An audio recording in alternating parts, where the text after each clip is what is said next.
أكتر شعب مظلوم. The port of Haifa in Palestine lies shattered by bombs and strewn with dead. You are stealing my house. And if I don't steal it, someone else is going to steal it. ليش أنا أسمح لأولادي إنه يعيشوا 3 حروب؟ I recognized Jerusalem as the capital of Israel. We Jews intend to live in peace with the Arabs. We don't intend to come to Palestine as conquerors. فقررنا نسافر على فلسطين علشان نستكشف كل مكان فيها ونصور لكم إن فلسطين ما زالت جميلة. موطني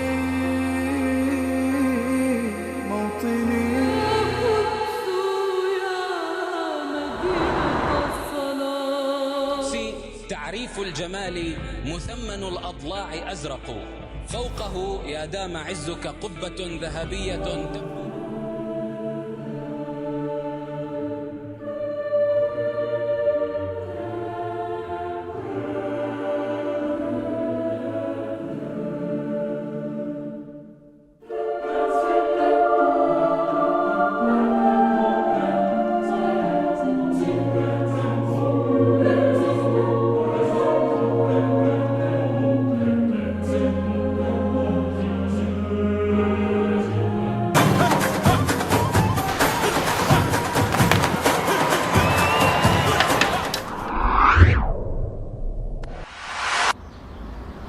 تتميز بعراقتها وتاريخها وأصول شعبها الطيبة، فهي مهد الديانات السماوية ومركز لأهم المعالم الدينية والتاريخية.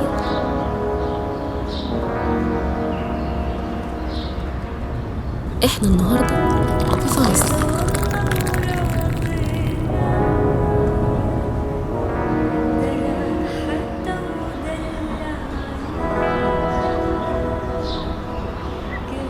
جينا هنا عشان نشوف واحدة من أجمل الدول العربية، فلسطين.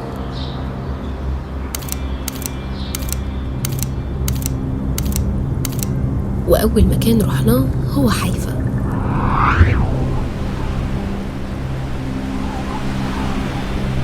وبالتحديد حدائق البهائيين.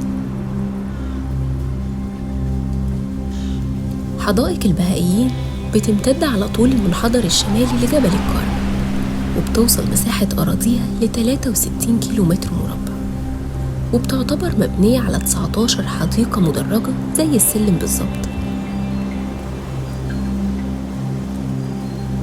ما أعتقدش إني شفت حاجة بالجمال ده، مناظر طبيعية تخليك تنسى كل حاجة وأي حاجة. وفي وسط الجمال ده هتلاقي مبنى مرتفع معروف باسم القبة الذهبية، وبيسمى بمقام الباب أو قبة عباس، وهو أحد المبشرين بالبهائية.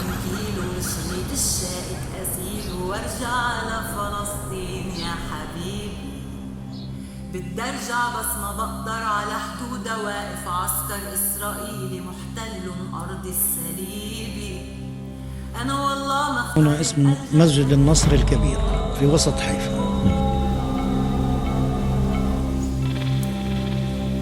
والحدائق دي ليها سبب رئيسي في لقب مدينة حيفا بعروس جبل الكرمل، وتعتبر المنطقة دي في قائمة التراث العالمي في منظمة اليونسكو. متخيلين أهميتها وجمالها؟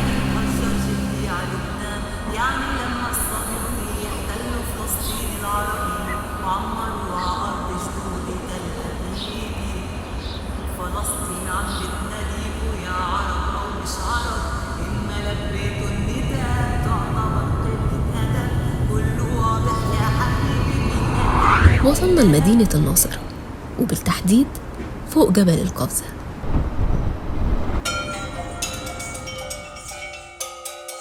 عدد سكان الناصر اليوم 80,000 فلسطيني.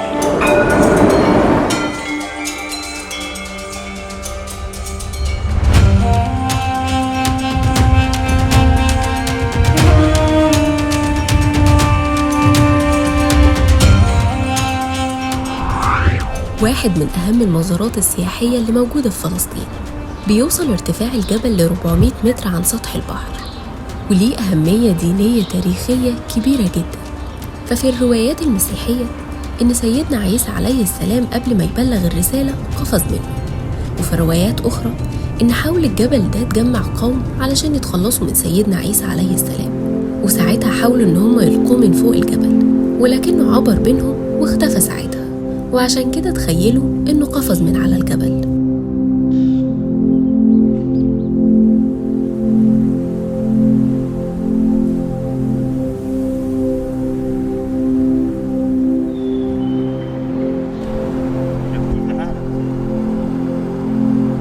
أما تحت الجبل فهنلاقي مغارة مليانة هياكل بشرية وحيوانية عمرها بيرجع ل100,000 سنة، ولكن دلوقتي هي عبارة عن بيت للخفافيش.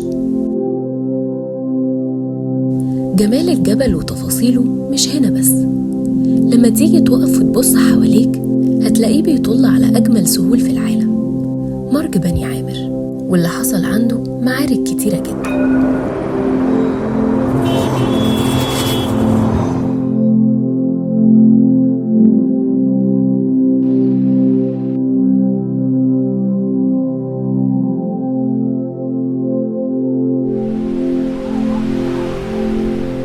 ومن أجمل سهول العالم لأكتر بحيرة مميزة في العالم، بحيرة طبرية.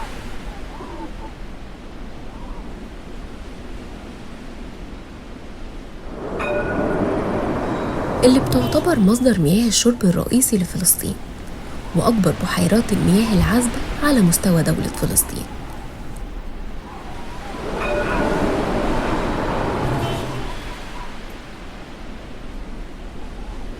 ومفيش حد فكر يزور فلسطين إلا ولازم يجي هنا، فبتتميز بجوها الجميل وانخفاض مستواها، فهي تاني أخفض مسطح مائي بعد البحر الميت. وبحيرة طبرية بتكون البحيرة اللي في آخر الزمان يأجوج ومأجوج هيشربوها، وبالإضافة لقيمتها وأهميتها السياحية والدينية فهي برضو من أهم أماكن السياحة العلاجية في فلسطين. فمياه البحيرة الغنية بالعناصر الطبيعية ساعدت على علاج أمراض جلدية ومشاكل العظام كتيرة جدا.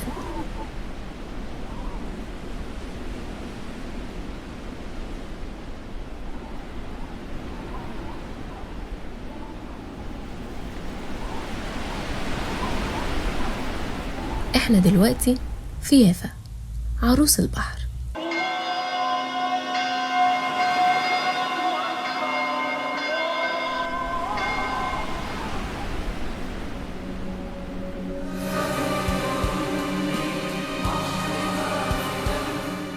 من أجمل المدن السياحية اللي ممكن تشوفها في حياتك، تعتبر شواطئها من أجمل الشواطئ اللي موجودة في العالم، وبيجيها السياح من كل أنحاء العالم علشان يستمتعوا بالجمال ده. وما ينفعش تيجي يافا من غير ما تدوق البرتقان المشهور عندهم، فهي صاحبة أشهر أنواع البرتقان اللي موجودة في العالم.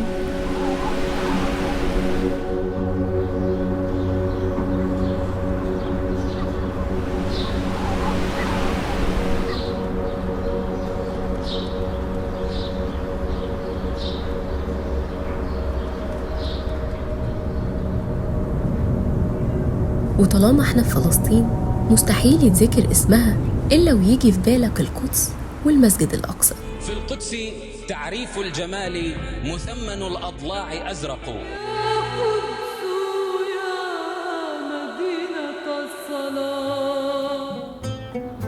فإحنا دلوقتي قدام أولى القبلتين وثالث الحرمين الشريفين، المسجد الأقصى. مساحته بتصل ل 144,000 كيلومتر مربع، والمسجد الأقصى بيضم معالم كتيرة جدا، مش المسجد بس، زي الجامع القبلي، قبة الصخرة، مصلى المرواني، ومصلى باب الرحمة، وغيرهم كتير.